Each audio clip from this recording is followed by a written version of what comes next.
Today we're exploring one of the most compelling alternate histories in the galaxy far, far away. What would have happened if Anakin Skywalker had never fallen to the dark side? Before we jump into this alternate timeline, make sure to hit that subscribe button and ring the notification bell. The story we're about to tell changes everything. No Vader, no Empire, no Death Star. Just imagine, what if the Chosen One had actually fulfilled his destiny the way the Jedi originally hoped? What if that fateful moment in Palpatine's office had gone differently? What if Anakin had simply chosen differently? Our tale begins during those crucial final hours of the Clone Wars, when the galaxy balanced on a knife's edge between salvation and destruction. Picture this. It's the evening that changed everything. Anakin sits alone in the Jedi Council chambers, tormented by visions of Padmé's death, conflicted between his loyalty to the Jedi and his secret relationship with the Chancellor, who promised to save his wife. The last 72 hours have been a whirlwind: the siege of Mandalore, Dooku's death, Palpatine's revelation as Darth Sidious, and his shocking appointment to the Council, without the rank of Master. Most importantly, Padmé is pregnant. The weight of impending fatherhood, combined with his prophetic nightmares, has pushed Anakin to his breaking point. Mace Windu has just left with 3 other Masters to arrest the Chancellor, ordering Anakin to remain in the Council chambers. But here's where our story diverges. Instead of rushing to save Palpatine, Anakin makes a different choice. As he sits watching Coruscant's famous sunset, wrestling with his demons, Master Shakti returns from Kamino.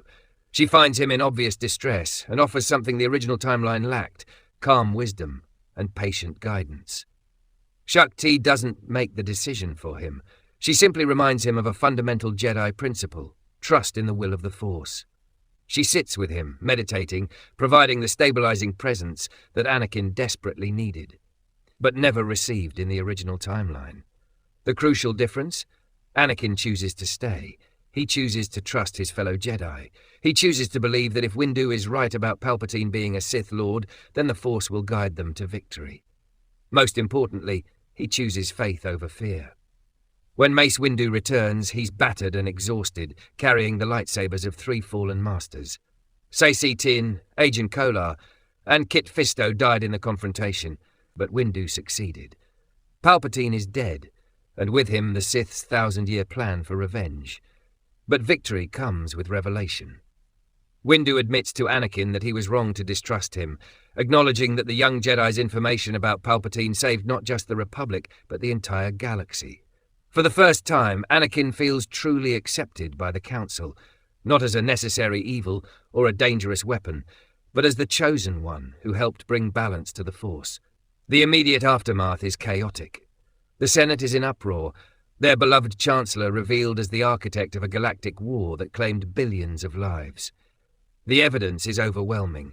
Palpatine orchestrated the invasion of Naboo, manipulated the Military Creation Act, and played both sides of the Clone Wars like a master chess player. Mace Windu addresses the Senate, carefully explaining how the Jedi uncovered the conspiracy.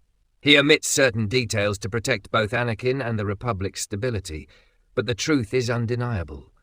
The Separatist movement, the Clone Army, even Count Dooku's fall, all part of an elaborate Sith plot to seize control of the galaxy.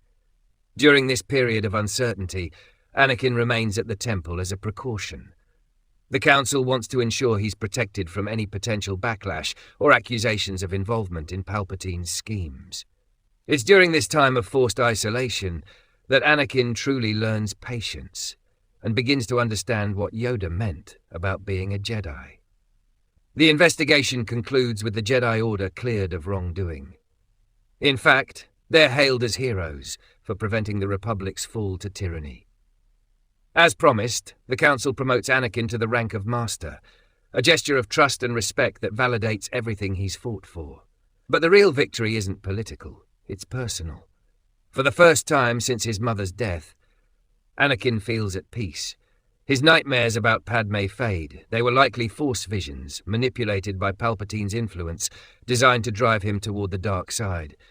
With the Sith Lord dead, that malevolent presence disappears from his mind. Anakin finally leaves the temple to reunite with his wife. Padme has given birth to twins during his absence, Luke and Leia Skywalker.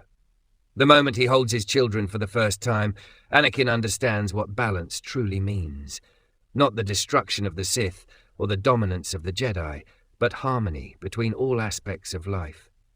Here's where this timeline gets really interesting. Without the stress of war and the poison of Palpatine's manipulation, Anakin and Padme's relationship flourishes. They develop the communication skills they lacked during the Clone Wars, building their marriage on stronger foundations than secrecy and passion alone. The couple faces practical challenges. How do you raise Force-sensitive children when their father is a Jedi Master bound by the Order's rules? They find compromises. They'll raise Luke and Leia on Coruscant, taking regular trips to Naboo. Anakin even considers leaving the Order entirely, but his newfound trust in the Force convinces him that he still has a role to play as a Jedi. One of the most touching aspects of this alternate timeline is how Anakin's relationships deepen and mature. When Padme suggests introducing their children to the people Anakin considers family, Ahsoka and Obi-Wan, she's thinking of her husband's happiness, not causing trouble. Ahsoka's reaction is pure joy. She suspected the truth about Anakin and Padme for years, but seeing her former master as a father transforms her understanding of who he really is. The Force radiates from Anakin with a warmth and vitality she's never felt before. He's not just surviving anymore, he's thriving. Obi-Wan's discovery of the twins is equally powerful, but for different reasons. He admits he's known about Anakin and Padme since before the Clone Wars began. His decision to protect their secret wasn't about covering up forbidden love, it was about understanding his former Padawan's fundamental nature. You were born into love, compassion, and feelings, Obi-Wan explains. I never wanted to take that away from you. This conversation reveals the depth of Obi-Wan's wisdom and his genuine care for Anakin's well-being. He wasn't just being permissive, he was being protective. The extended family that forms around Luke and Leia is remarkable.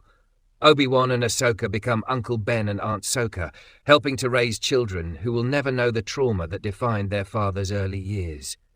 They even make a special trip to Ilum to find Kyber crystals for the twins, not to force them toward becoming Jedi, but as a symbol of the bonds they share. This family unit becomes a source of strength for everyone involved. Anakin learns to balance his duties as a Jedi Master with his role as a father and husband. Ahsoka finds purpose in helping raise the next generation. Obi-Wan discovers the joy of being a mentor without the burden of constant warfare. Fast forward 18 years. Luke and Leia Skywalker have grown up in a galaxy at peace, raised by parents who love each other openly and supported by an extended family of former Jedi. They're trained in the ways of the Force, but not bound by Jedi traditions. They have choices their father never had. Interestingly, both twins choose politics over the Jedi path. They're inspired by their mother's career and motivated by the desire to serve the galaxy in a different way. Luke and Leia represent Coruscant in the Senate, continuing the family tradition of public service while using their Force sensitivity to better understand and help others. The galaxy itself has healed from the Clone Wars. The clone troopers are integrated into civilian society rather than being discarded or turned into instruments of oppression. Former separatist worlds are brought back into the Republic through diplomacy rather than conquest. The Jedi Order, vindicated by their role in stopping Palpatine, maintains its position as peacekeepers and mediators. Anakin himself has evolved into something remarkable, a Jedi Master who bridges the gap between the Order's traditional ways and a more balanced approach to the Force. He wears unique golden and black robes, symbolizing his individual journey while maintaining his connection to the Jedi. His relationship with Mace Windu, once strained, has become one of mutual respect and friendship. But even in this peaceful galaxy, darkness stirs. Anakin senses something through the Force, an ancient evil, awakening from beyond the known regions. The climax of our alternate timeline comes when Anakin faces his ultimate test. Not a fall to the dark side, but a confrontation with Abeloth, an ancient Force entity of immense power. This battle takes place in the Maw, with Luke and Leia by his side as adults, trained in both politics and the Force. This isn't just a physical confrontation, it's a spiritual one. Anakin has spent 2 decades learning balance, understanding the Force not as a tool for power, but as a guiding principle for life. When Abeloth demands his power, he makes a choice that perfectly encapsulates his journey. He gives it, willingly. But here's the twist. By offering his power freely rather than having it taken by force, Anakin overwhelms the ancient evil with the very thing she cannot understand: selfless sacrifice. The Chosen One brings balance, not through destruction, but through an act of pure love and trust in the Force. Anakin survives this encounter, his power intact, because he's learned the most important lesson of all. True strength comes not from holding on to power, but from being willing to let it go when necessary. The galaxy remains at peace. The Skywalker family continues to serve in their various roles. Anakin as a Jedi Master, Padme as a Senator, and their children as the next generation of leaders.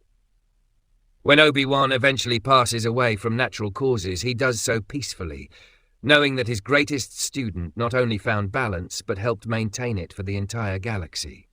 This is the story of what happens when fear doesn't win, when trust triumphs over suspicion, when love is allowed to flourish, rather than being driven into darkness by secrecy and shame.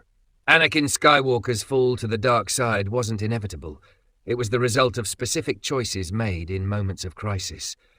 By changing just one of those moments, by providing him with the support and wisdom he needed when he needed it most, everything changes. The Chosen One fulfills his destiny not by destroying the Sith through violence, but by choosing light over darkness in the moment when it mattered most. Sometimes, the most profound changes come from the simplest acts: sitting still instead of rushing forward, trusting instead of fearing, asking for help instead of suffering alone. What do you think of this alternate timeline? Would Anakin have been strong enough to make these choices, or was his fall always inevitable? Let me know in the comments below, and don't forget to subscribe for more Star Wars alternate histories. The Force will be with you, always.